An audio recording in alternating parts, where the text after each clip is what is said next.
यहाँ पे पीडीएफ आपको सारे के सारे पीडीएफ मिल जाएंगे।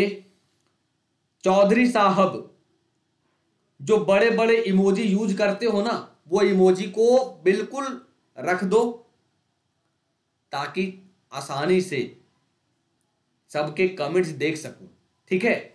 और ये ग्रुप है जहां पे आपको लिंक, ग्रुप का लिंक है जहां पे आप ऐड होंगे, जो शाम को क्विज इत्यादि कर सकते हो आप। तो चलते हैं और देखते हैं कि क्वेश्चन नंबर 1 क्या है। Who was the first editor of the Yugantar? Yugantar के पहले संपादक कौन थे? बारिंदर घोष, बिपिन चंद्र पाल, जतेंद्रनाथ मुखर्जी या Bhupendranath Dutta? Who was the first editor of Yugantar? Yugantar के पहले संपादक कौन है?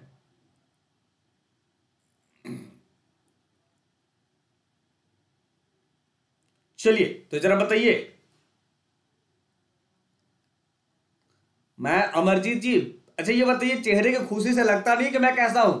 स्वीटी कुमारी, बाबू स्वीटी, ना यूज करो बड़े बड़े इमोजी, समझ जाओ।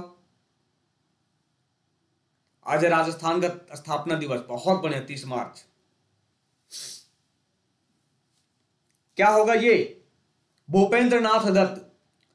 पहले संपादक, एडिटर की बात किया, पहले एडिटर की बात किया। अभी तक एक भी जवाब सही नहीं दिखा है, अभी तक एक भी जवाब। योगेश जी का जवाब दिखा दी, बहुत बढ़िया। और किसी का? अरशद का जवाब दिखा, अरशद योगेश का जवाब दिखा है केवल, और किसी का जवाब नहीं दिखा है।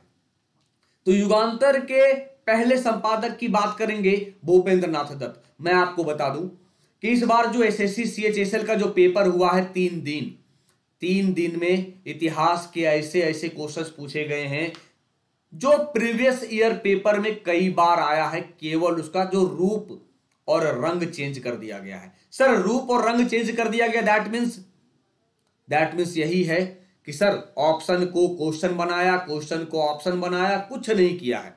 इसलिए कहते हैं हिस्ट्री पर जोर दीजिए, इतिहास के प्रश्न को छोड़कर मत आना। युगांतर क्या है सर? एक बंगाली क्रांतिकारी समाचार पत्र था जिसकी स्थापना 1906 में कलकत्ता में बारिंदर कुमार घोष, अविनाश भट्टाचार्य और भूपेंद्रनाथ दत्त ने की थी।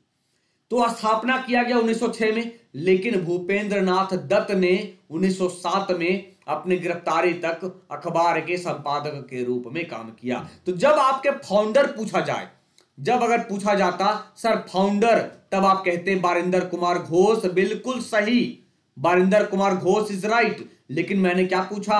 मैंने एडिटर पूछा। मैंने क्या पूछा? एडिटर पूछा। तो आप इसे गूगली समझ लो या जो भी समझ लो, गलत नहीं होनी चाहिए, ठीक है? समझ में आ गया? बुझा गई ना? यानी भूपेंद्रनाथ दत्त एडिटर थे और फाउंडर थे Barindra Kumar Ghosh. Question number 2, Borra cave are situated on the east coast of India in which of the following hills? Borra गुफाएं भारत के पूर्वी तट पर निम्नलिखित में से किस पहाड़ी पर स्थित है? नलमल्ला की पहाड़ियां, हौसले की पहाड़ी, नागरी पहाड़ी या अनंतगिरी पहाड़ी? क्वेश्चन नंबर 2 क्या होगा? क्वेश्चन नंबर 2,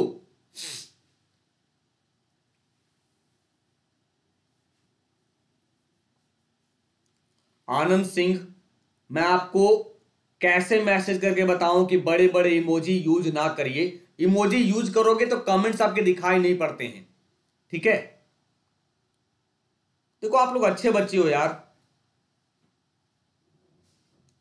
जवाब इसका होगा सर अनंतगिरी की पहाड़ियां।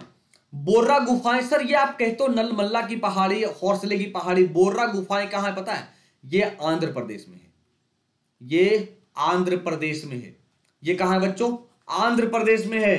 दैट मीन्स सर बोर्रा गुफाएं भारत के पूर्वी तट की बात किया, तो पूर्वी तट की बात करेंगे यानी इधर वाली हिस्सा में क्या क्या आएगा? तमिलनाडु आएगा, आंध्र प्रदेश आएगा, उड़ीसा आएगा और अपना डब्ल्यू भी आएगा, वेस्ट बंगाल आएगा, और अपना वेस्ट बंगाल आएगा। दैट मीन्स बोर्रा गुफाएं भारत के पूर्वी तट पर आंध्र प्रदेश के अराकू घाटी, अराकू घाटी की अनंतगिरी पहाड़ी श्रृंखला में स्थित है। 1807 में जो कैव है, गुफा है, इसकी खोज भारतीय भूवैज्ञानिक सर्वेक्षण के विलियम किंग जॉर्ज ने की थी। क्वेश्चन नंबर 2 की बात करते हैं। Sir, wings India 2020 is held in which of the following airports? Wings India 2020 को निम्नलिखित में से किस हवाई अड्डे में आयोजित किया गया? बेगमपेट, वारंगल, राजमुंदरी, विजयवाड़ा। क्या होगा क्वेश्चन नंबर 4?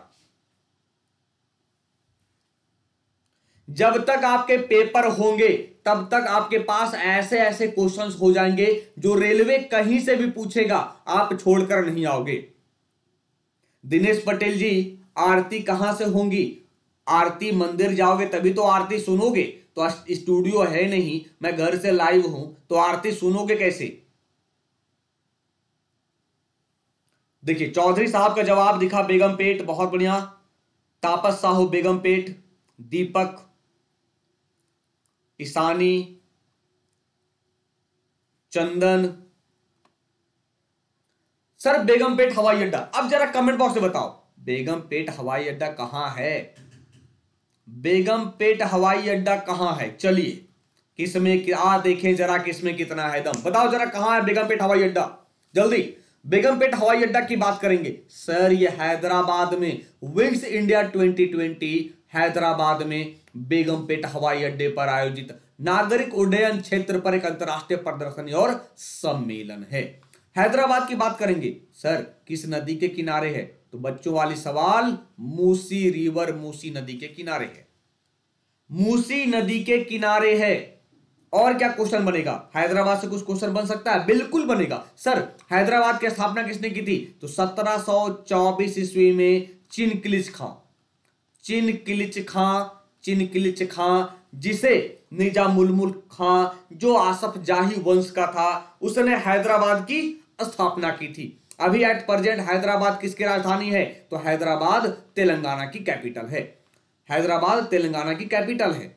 हैदराबाद में क्रिकेट स्टेडियम है Rajiv Gandhi, Rajiv Gandhi, Rajiv Gandhi international cricket stadium कहां? हैदराबाद में है। हैदराबाद में है। तो कितने सारे सवाल मिले वो आपके ऊपर डिपेंड करता है कि चीजों को आप कैसे समेटते हो, चीजों को कैसे समेटते हो। चार मीनार यही है, आप कमेंट बॉक्स में बताएंगे चार मीनार का निर्माण किसने किया था। Question number 5, British east India company defeated the Portuguese in the, British east India company ने डैश में पुर्तगालियों को हराया। किस युद्ध में पुर्तगालियों को हराया था? चलिए,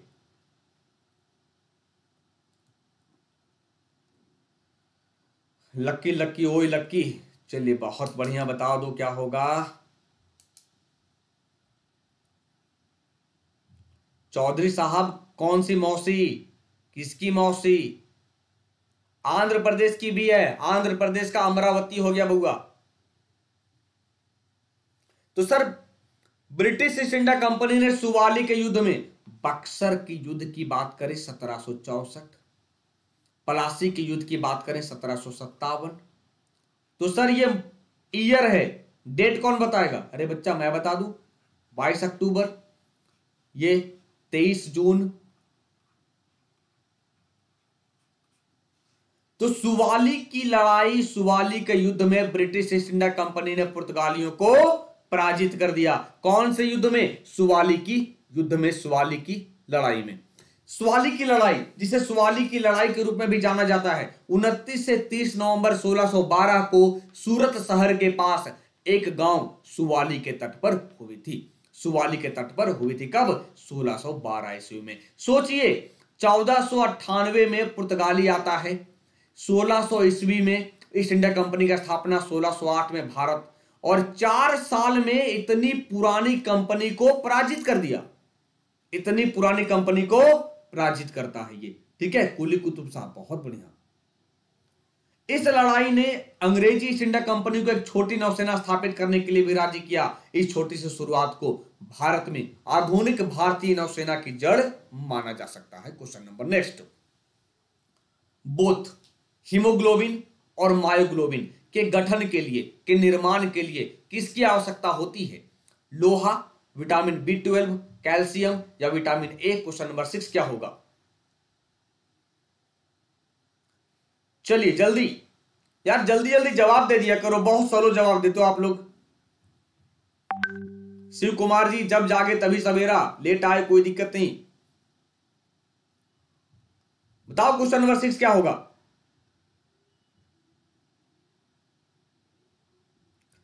लोहा हीमोग्लोबिन में क्या पाया जाता है, पहले ये बता दो। सर हीमोग्लोबिन में आयरन होते हैं, आयरन की कमी से एनीमिया होता है, आयरन की कमी से एनीमिया होता है, आयरन की कमी से एनीमिया होगा। अच्छा ये बताओ भैया, कैल्शियम किसने कहा, कौन कहता है कैल्शियम? लाहौल विला कुव्वत कैल्शियम कहते हो बच्चों। कैल्शियम हड्डी के लिए यार, बोन्स के लिए है। यानी जिसने कैल्शियम कहा उसकी बॉडी स्पेशल होगी कि कैल्शियम के कमी से एनीमिया होगा, यही तो है आपकी कहना। पहली बार सुना ना बच्चा, बिल्कुल कई सारे क्वेश्चन है जो आप पहली बार देखोगे, आज पहली बार देखोगे। तो आयरन, विटामिन B12 की बात करें, साइनोकोबालामिन इसका नाम, केमिकल नेम, जिसमें क्या पाया जाता है बच्चों? कोबाल्ट पाया जाता है। क्या पाया जाता है? कोबाल्ट पाया जाता है। ठीक है, तो ग्लोबिन, मायोग्लोबिन, हीमो तो ठीक है, हिमैटिन ये आयरन कंपाउंड है, लेकिन ग्लोबिन, ग्लोबिन ये क्या है? तो एक प्रोटीन है। क्या है ये? एक प्रकार का प्रोटीन है, एक प्रकार का प्रोटीन है। क्या है? मायोग्लोबिन और हीमोग्लोबिन एक हिम प्रोटीन है, जिनके शारीरिक महत्व मुख्य रूप से आणविक ऑक्सीजन को बांधने की उनकी क्षमता से संबंधित है। यानी जो ऑक्सीजन बॉन्ड है उसे क्या करेगा? ये बांध कर रखेगा, जो हीमोग्लोबिन के जरिए आरबीसी में जो मौजूद है, जो पूरे बॉडी पार्ट में ट्रैवल करेगा, पूरे बॉडी पार्ट में ट्रैवल करेगा। ठीक है, एक प्रोटीन है बच्चों। हीमोग्लोबिन लाल रक्त कोशिकाओं में पाया जाने वाला हेट्रोट्रामेरिक ऑक्सीजन ट्रांसपोर्ट प्रोटीन है, जबकि मायोग्लोबिन भी एक प्रोटीन है जो कहां पाया जाता है? मांसपेशियों के टिश्यू में, मांसपेशियों के ऊतक में। ठीक है, चलिए question number 7, who among the following was the first Chinese to receive the Nobel prize for literature? कौन साहित्य के लिए नोबेल पुरस्कार प्राप्त करने वाले पहले चीनी थे? मोयान, लियू सिक्सिन, गाओ जिंगजियान या लूसून? हीमोग्लोबिन की खोज 1840 में होनफील्ड ने की। अरे यार बहुत जबरदस्त, लकी जी ने देखिए अच्छा जानकारी दिया आपको। तो जरा बोल दो ओई लक्की नहीं। तो नोबेल पुरस्कार प्राप्त करने वाले पहले चाइनीज कौन थे, जरा कमेंट बॉक्स में बताइए। जेपी यदुवंशी ना बताओ यार, कितने मौत हुए हैं। बस अपने आप को सेफ रखिए, अपने आप को सेफ रखिए, बाबा 10 याद रखिए, मंत्र यही है, घर में रहिए, बाबा बाबा जपते रहिए, दूर हो जाएगा आपकी बीमारी। तो सर ये मोयान है। और पर मैं आपको बता दूं यार, चाइना वाले ऐसे होते हैं, जैसे मोयान को घोषणा हुआ कि इनको साहित्य का नोबेल दिया जाएगा, चाइना ने बैन कर दिया, बोला अगर लिया ना नोबेल तो सोच लेना। मोयान कहते हैं भैया अपना नोबेल अपने पास रखो, हमारी सरकार ने मना कर दिया, हमारी सरकार ने मना कर दिया। यानी मोयान है। सर चाइना वाले पता है क्या होते हैं? सेंसलेस होते हैं, यानी कि थिंकिंग है ही नहीं, अपनापन है ही नहीं इनके बीच। कोरोना का जनक कौन है? तो सर कोरोना का जनक भी चाइना है, कोरोना का जनक भी चाइना है। नहीं, 11 अक्टूबर 2012 को स्वीडिश अकादमी ने घोषणा की कि मोयान को उनके काम के लिए साहित्य में नोबेल पुरस्कार मिला है, नोबेल पुरस्कार मिला है। ठीक है, क्वेश्चन नंबर 8, सर अफीम युद्ध अंग्रेजों और किन देशों के बीच लड़े गए थे? म्यांमार, चीन, अफगानिस्तान, भूटान। मैं आपको बता दूं बच्चों, ये सारे क्वेश्चन आपको आरआरबी मेंस से निकाले गए हैं। आरआरबी मेंस जो हुआ था 2015-16 में, 1 महीना पेपर चला था, उनमें से ये क्वेश्चन ढूंढे गए हैं। ठीक है,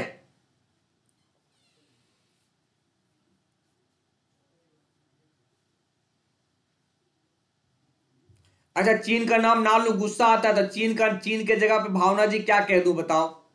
चीनी तो कहना पड़ेगा। हाँ, हंता का जनक भी चाइना है, बहुत बढ़िया। अफीम युद्ध अंग्रेज और चीन के बीच लड़े गए थे। अफीम युद्ध अंग्रेज और चीन के बीच लड़ा गया था। अच्छा बच्चों जरा कमेंट बॉक्स में बताना, अफीम का सबसे बड़ा प्रोड्यूसर कौन है वर्ल्ड में? अफीम का सबसे बड़ा प्रोड्यूसर उत्पादक कौन है? अफीम का सबसे बड़ा प्रोड्यूसर उत्पादक कौन है? तो सर पहला अफीम युद्ध 1839 से 42 के बीच चीन और ब्रिटेन के बीच लड़ा गया था।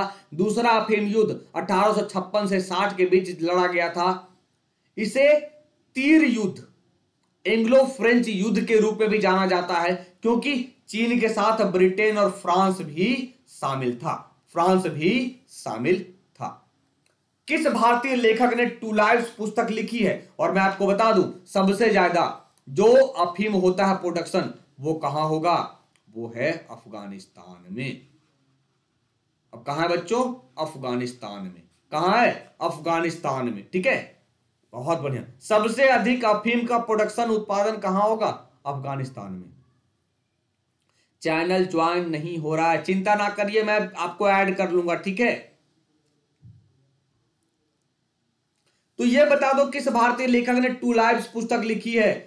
अमित त्रिपाठी, चेतन भगत, विक्रम सेठ या अमिताभ घोष? विक्रम सेठ।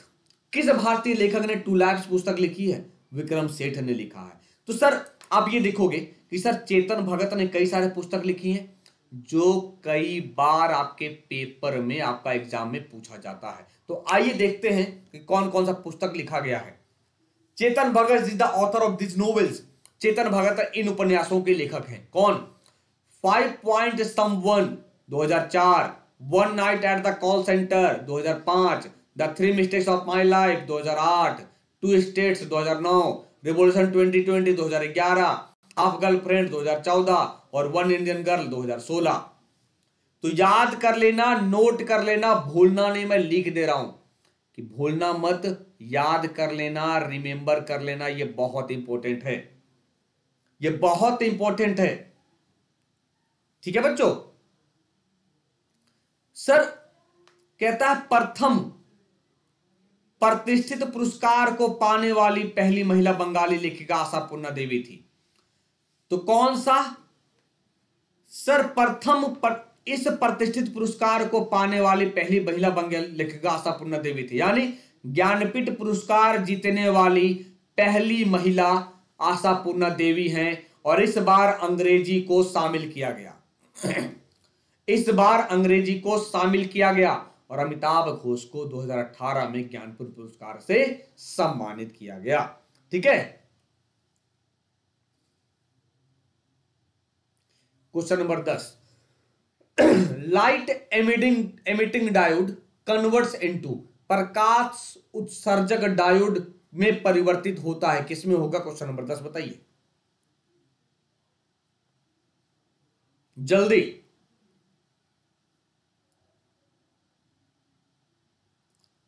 नरसिंह कुमार, जो आप कोरोना कवच की बात कर रहे हैं, दिल्ली में डीडीए में आई थी एक टीम जिसने मोबाइल में वो इंस्टॉल करवा दिया। वो प्ले स्टोर में अभी आया नहीं है, क्योंकि अभी टेस्टिंग चल रहा है। ठीक है, प्ले स्टोर में भी आया नहीं है, वो टेस्टिंग चल रहा है। जैसे टेस्टिंग कंप्लीट 102 दिन में कंप्लीट हो जाएगा, वो आ जाएगा। Sir electric energy into light energy, LED की बात करेंगे तो क्या विद्युत ऊर्जा को प्रकाश ऊर्जा में बदलेगा? ये हीट एनर्जी होता है क्या? हीट एनर्जी नहीं होगा, याद रखना। हीट एनर्जी नहीं होता है, याद रखना। Question number 11। Bihar Diwas is annually celebrated on to commemorate the day Bihar was carved out from Bengal presidency. Bihar Diwas प्रतिवर्ष डैश को मनाया जाता है जिस दिन बिहार को बंगाल प्रेसिडेंसी से बाहर किया गया था। वो कौन सा डेट था? 20 मार्च, 22 मार्च, 24 मार्च, 23 मार्च? जल्दी बताइए क्या होगा।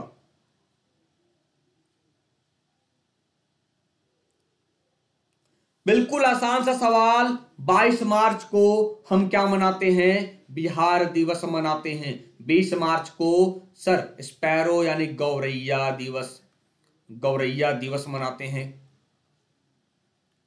गौरैया दिवस मनाते हैं।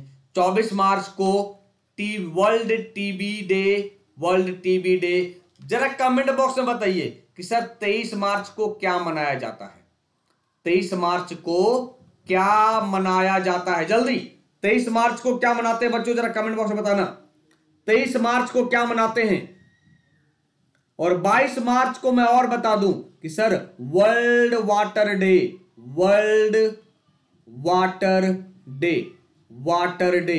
और फिर अगेन 22 अगर अप्रैल हो तो याद रखना पृथ्वी दिवस मनाते हैं।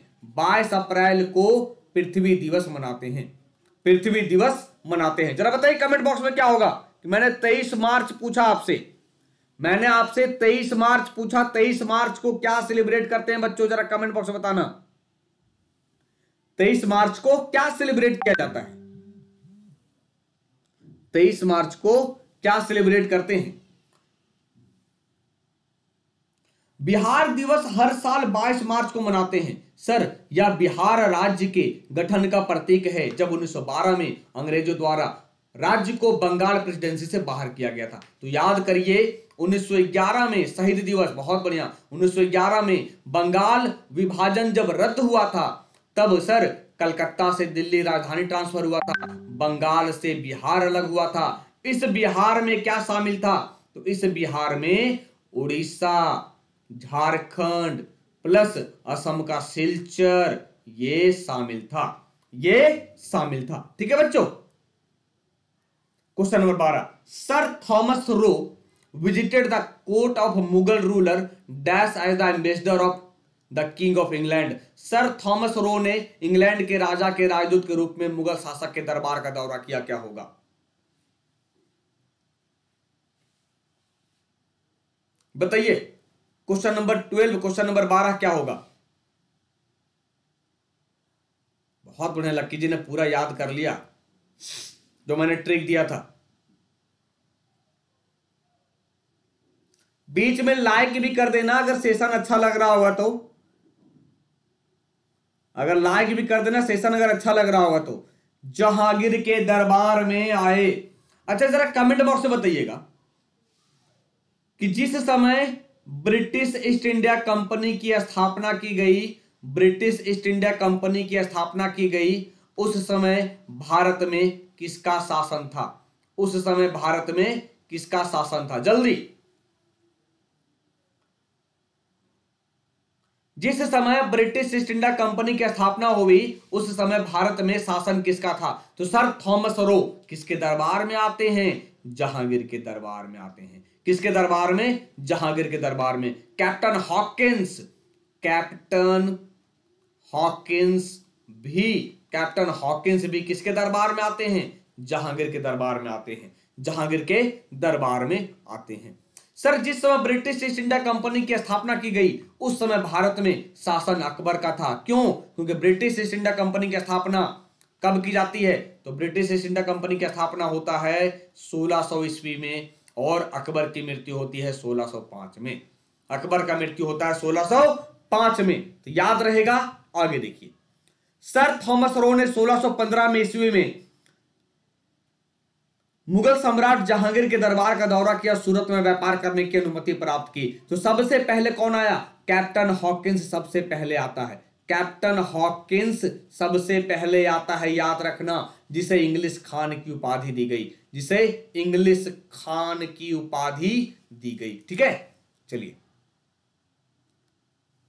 बाद में आगरा, अहमदाबाद और ब्रूच में व्यापार केंद्र स्थापित किया गया। इसके बाद इन्होंने कलकत्ता, मद्रास और बॉम्बे में व्यापार केंद्र स्थापित किए। कलकत्ता उनकी पहली राजधानी थी, जो मैं बता चुका हूं। क्वेश्चन नंबर 13, टीपू सुल्तान और ब्रिटिश ईस्ट इंडिया कंपनी ने मंगलौर की संधि पर वर्ष में हस्ताक्षर किए। तो मंगलौर की संधि पर कब हस्ताक्षर किया गया? 1792, 1764, 1799 या 1784? क्वेश्चन नंबर 13 क्या होगा?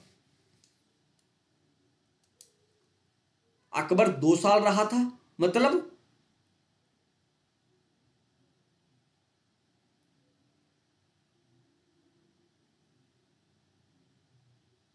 अंग्रेज खां या इंग्लिश खां जो कह दो। 1608 रंजन कुमार। 1784 में सर कंपनी ने मंगलौर की संधि की बात करेंगे, मंगलौर की संधि की बात करेंगे तो 1784 में मंगलौर की संधि हुई है। 1784 में मंगलौर की संधि हुई है। और आप नोट कर लो, आज 30 मार्च। सर ये जितने सारे क्वेश्चन कराए मैंने, अगर क्वेश्चन आपके एग्जाम पेपर में ना आएगा तो कहना सर ये बिल्कुल इतने इंपॉर्टेंट क्वेश्चन है ये। 11 मार्च 1784 को टीपू सुल्तान और ब्रिटिश ईस्ट इंडिया कंपनी के बीच मैंगलोर की संधि पर हस्ताक्षर किए गए। यह मैंगलोर में हस्ताक्षर किए गए और द्वितीय एंग्लो मैसूर का युद्ध अंत हुआ। 1799 में टीपू सुल्तान की मृत्यु हो जाती है। टीपू सुल्तान की मृत्यु हो जाता है और जिसे टाइगर ऑफ मैसूर कहते हैं। टाइगर ऑफ मैसूर किसे कहा जाता है? टीपू सुल्तान को कहा जाता है। किसे कहा जाता है? टीपू सुल्तान को कहा जाता है। ठीक है। Which of the following articles of the Constitution of India provides for the formation of a new state? Bharat के संविधान के निम्नलिखित में से कौन सा अनुच्छेद एक नए राज्य के गठन के लिए प्रदान करता है? Article number 2, 3, 5 and 1। Question number 14।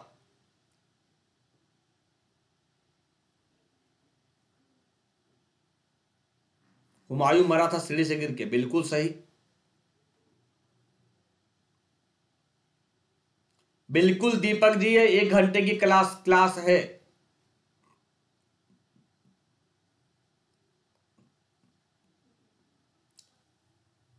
कितने लोगों का ये जवाब सही होगा? ईशानी जी ने जवाब सही दे दिया।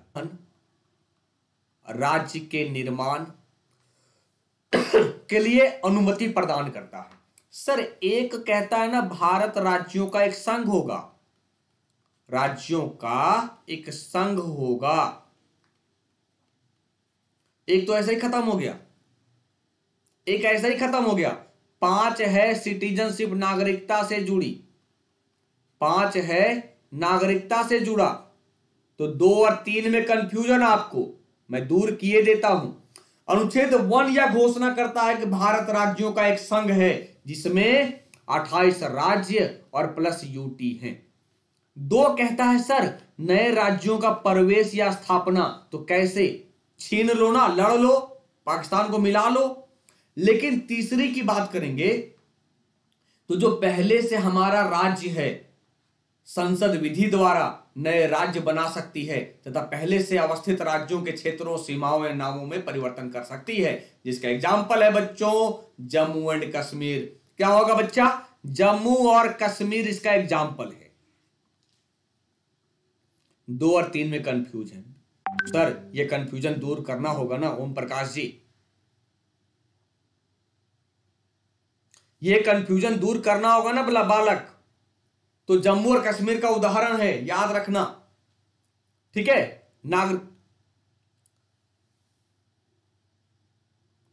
Which year was the Indian super league launched in? भारतीय सुपर लीग किस वर्ष शुरू की गई थी? 2013, 2015, 2012, 2014। लकी जी कोई बफरिंग नहीं है, आप अपने सिस्टम को एक बार रिफ्रेश कर लो।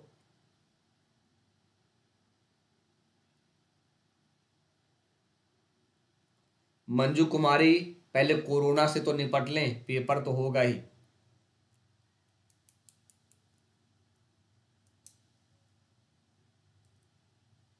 चलिए अपना स्टोरी बताए तो याद रहा आपको स्टोरी?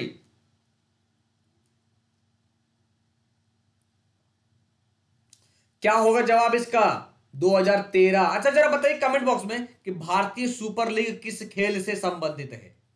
किस खेल से संबंधित है? Cricket, football, tennis, kabaddi. किस खेल से संबंधित है?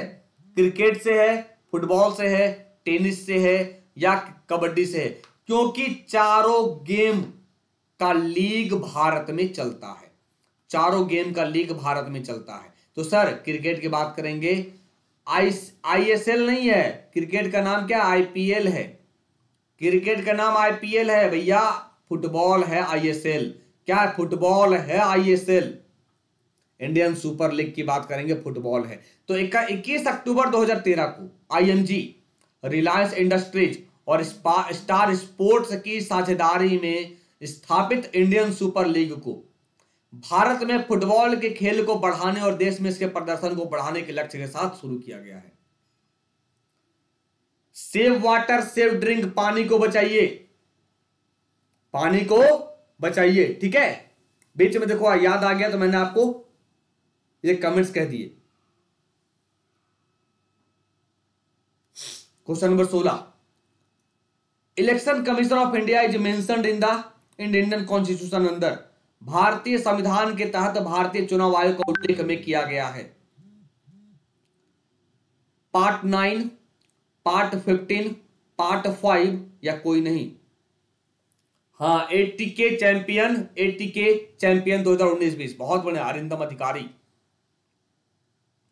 जल्दी, मोहिनी जी क्या चाहते हो? अगल बगल वालों को बुला लें? बिल्कुल, आज 10:30 बजे वाली क्लास होंगी आपकी। तो सर पार्ट 15 में भारतीय चुनाव आयोग का चर्चा किया गया है। पार्ट 11 की बात करेंगे, ये केंद्र राज्य संबंध है, केंद्र राज्य संबंध की चर्चा करता है पार्ट 11। पार्ट 5 की बात करेंगे तो ये संघ की बात करता है, ये संघ की बात करता है। किसकी बात करता है? संघ की बात करता है। लेकिन अगर हम आर्टिकल की बात करेंगे तो 324 कहेंगे, 324 कहेंगे, जिसमें 3 मेंबर हैं, सुनील अरोड़ा जी सीसी हैं। सीसी की बात करें, कार्यकाल कितना होगा? 6 वर्ष या 65 वर्ष, जो भी आगे होगा पहले होगा। इन्हें हटाने का प्रक्रिया क्या है? सर जैसे हम सुप्रीम कोर्ट की जज को हटाते हैं, यानी महाभियोग, यानी महाभियोग।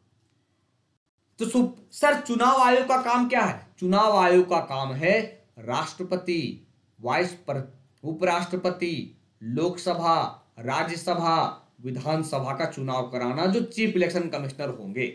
लेकिन वहीं स्टेट इलेक्शन कमिश्नर की बात करेंगे तो वो विधान परिषद, पंचायत और म्युनिसिपैलिटी का चुनाव कराएंगे। सर इतना डेप्थ दे देते हैं, पचा पाओगे ना? पचा लेना, गलती मत करना।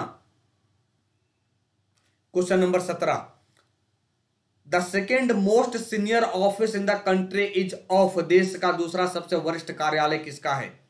भारत के राष्ट्रपति का कार्यालय, भारत के प्रधानमंत्री का कार्यालय, भारत के उपराष्ट्रपति का कार्यालय या भारत के मुख्य न्यायाधीश का कार्यालय, क्या होगा?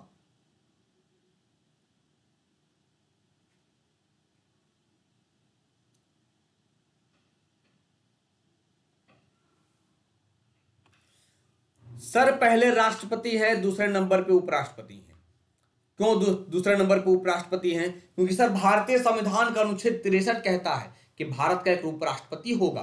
तो उपराष्ट्रपति राष्ट्रपति की अनुपस्थिति में या मृत्यु हो जाए, रिजाइन दे दें, महाभियोग लगा दें, या जो भी कारण हो, राष्ट्रपति के रूप में कार्य करेंगे, राष्ट्रपति के रूप में कार्य करेंगे। ठीक है। Question number 18, the first bank purely managed by Indian, पहला बैंक शुद्ध रूप से भारतीय द्वारा प्रबंधित किया गया, क्या होगा? Awadh bank, Punjab national bank, oriental bank of commerce या भारतीय स्टेट बैंक? सुकुमार सेन, बहुत बढ़िया। कहां जस्टिस ऑफ इंडिया कह रहे हो आप लोग? बताओ क्या होगा जल्दी।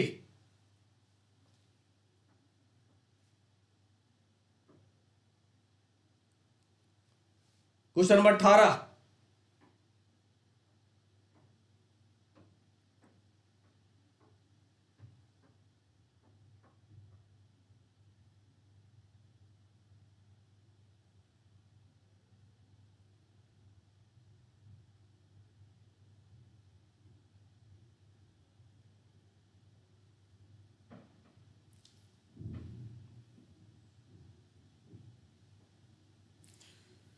सर जवाब होगा इसका पीएनबी, पंजाब नेशनल बैंक।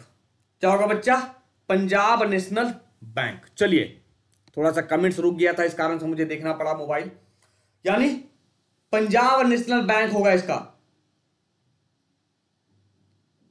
तो सर भारतीय बोर्ड द्वारा प्रबंधित सीमित देयता वाला पहला बैंक अवध वाणिज्यिक बैंक था, जिसकी स्थापना 1881 में फैजाबाद में हुआ था, फैजाबाद में। लेकिन यह बैंक विफल हो गया 1958 तक आते आते। 1958 तक आते आते यह बिल्कुल पूरी तरह से फेल हो गया। तो कहा भारतीय बोर्ड द्वारा, भारतीयों द्वारा शुद्ध रूप से प्योरली पंजाब नेशनल बैंक था, जिसकी स्थापना लाला लाजपत राय ने की थी। लाला लाजपत राय ने की थी। कहां? 1895 में लाहौर में, 1895 में लाहौर में। कहां बच्चों? 95 में लाहौर में। हां, कहीं कहीं 1894 देता है, तो गड़बड़ मत कर बैठना।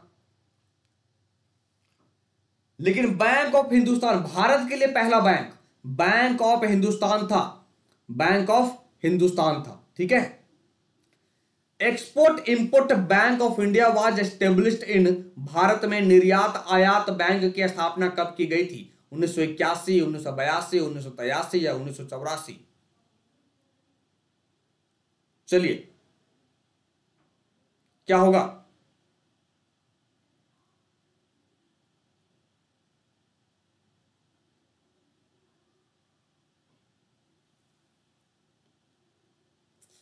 Sir EXIM bank, EXIM bank कहते हैं शॉर्ट में से, जिसकी स्थापना 1982 में की गई। कब किया गया? 1982 में किया गया है। ठीक है sir. Export import bank of India भारत में एक वित्त संस्थान है, जिसकी स्थापना 1982 में export import bank of India act 1981 के तहत की गई। हेडक्वार्टर इसका मुंबई, और सीईओ नाम कितना बढ़िया, डेविड रस्किन्हा। डेविड रस्किन्हा, क्या है? डेविड रस्किन्हा। ठीक है। चलिए, how many international airports are there in India? भारत में कितने अंतरराष्ट्रीय हवाई अड्डे हैं? 15, 14, 17 या 16? जल्दी यार, लिंक को शेयर कर दिया करो बच्चों, थोड़ा सा मजा आ जाए फिर। तभी तो मान लो 2 घंटे की क्लास होंगी, 6 से 8। महात्मा गांधी जी ने कौन से बैंक, क्या था क्वेश्चन? अच्छा, जरा काम करना, कमेंट बॉक्स में ना टाइप कर देना क्वेश्चन को, मैं जरूर रिप्लाई करूंगा आपको। तो भारत में कुल अंतरराष्ट्रीय हवाई अड्डे की बात करेंगे, 17 है। कितने हैं? 17 अंतरराष्ट्रीय हवाई अड्डे हैं, जो आजकल बिल्कुल वीरान पड़े हैं, जो बिल्कुल वीरान पड़े, कोई आ ही जाना रहा है। तो भारत में 17 अंतरराष्ट्रीय हवाई अड्डे हैं। तो आइए, आपको मैं आज बिल्कुल कुछ अलग नॉलेज देने का प्रयास करता हूं। इंटरनेशनल एयरपोर्ट्स इन इंडिया, भारत में अंतरराष्ट्रीय हवाई अड्डे की जो लिस्ट है, मैं वो प्रोवाइड करा दूंगा आज और कल, जिससे कि जितने सारे 17 एयरपोर्ट हैं उनका लिस्ट आपको मिल जाएगा, जिससे आपको रिवीजन करने में आसानी होगी। ठीक है। पहले राजीव गांधी अंतरराष्ट्रीय हवाई अड्डा, अरे सर कहां है? हैदराबाद में।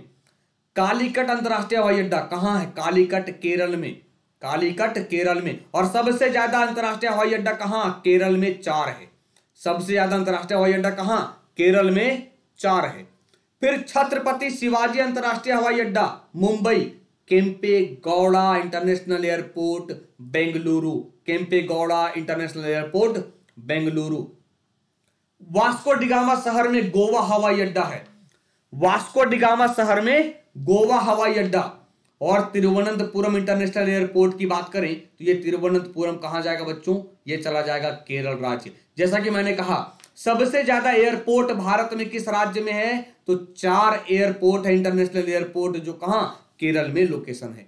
कहां है? केरल में लोकेट है। फिर सर सरदार वल्लभ भाई पटेल इंटरनेशनल एयरपोर्ट की बात करें तो यह अहमदाबाद जो साबरमती नदी के किनारे है, यानी जो हमारे लौह पुरुष, आयरन मैन या बिस्मार्क ऑफ इंडिया कहते हैं इन्हें, अहमदाबाद में। चेन्नई इंटरनेशनल एयरपोर्ट कहां? चेन्नई, जहां पर मरीना बीच, जो भारत की सबसे बड़ी बीच मरीना बीच, कहां? तो चेन्नई में लोकेट है, चेन्नई में लोकेट है। समझ में आ रहा है बच्चों यहां तक? कोई परेशानी, कोई कंफ्यूजन मन में है तो जरा कमेंट बॉक्स में बता दो सर। बिल्कुल।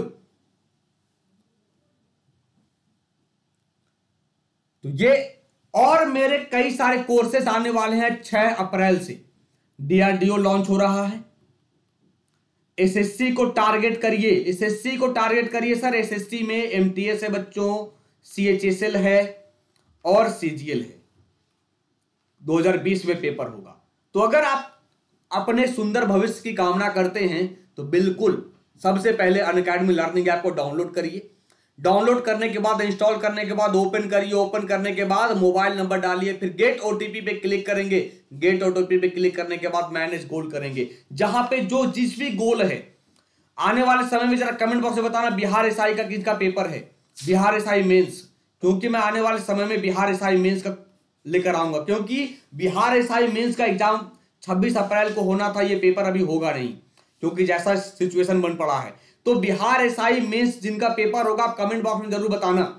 तो सर डीआरडीओ वालों, सीडीएस, एफकैट, सीएपीएफ ये गोल होना चाहिए आपका। रेलवे यहां, एसएससी यहां। मैं हमेशा कहूंगा सब्सक्रिप्शन लीजिए। तो कब तक सर? कम से कम 1 साल तक, ताकि आपको कुछ समझ में आए। मान लो 3 महीने लिया सर, एग्जाम अभी पोस्टपोन्ड हो गया, बढ़ गया ना।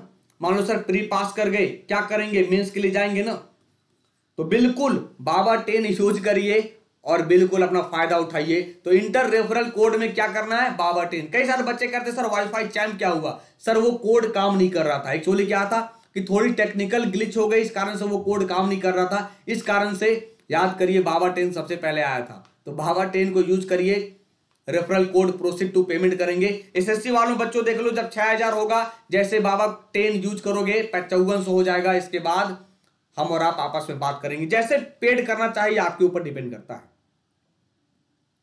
ठीक है, तो बिल्कुल जुड़िए। और खासकर जो 21 टेस्ट लेकर आ रहे हैं ना सीएचएसएल के लिए, तो अब चाहो तो अभी 1 महीने का भी ले सकते हो, ताकि मतलब सीएचएसएल का पेपर दे दो। लेकिन 1 महीने के लिए पैसा क्यों फंसाना सर? क्यों ना हम 1 ईयर का ले लें, ताकि हम एमटीएस, सीएचएसएल सब कुछ बेड़ा पार करेंगे। तो चलिए क्या करना है? बाबा 10 यूज करना है। कैसा रहा आज का लेक्चर? आप हमें कमेंट बॉक्स में जरूर बताइएगा किनका पेपर है बिहार एसआई का। ठीक है, ताकि मैं ये सोच सकूं कि बिहार एसआई के लिए क्या करना होगा, क्या नहीं करना होगा। तो मिलते हैं नए लेक्चर में, तब तक के लिए अपना ख्याल रखिए। और ये चैनल जहां आप ज्वाइन करेंगे आपको पीडीएफ अभी क्लास का मिल जाएगा। ठीक है, चलिए तो मिलते हैं नए लेक्चर में, तब तक के लिए अपना ख्याल रखिए। जय हिंद।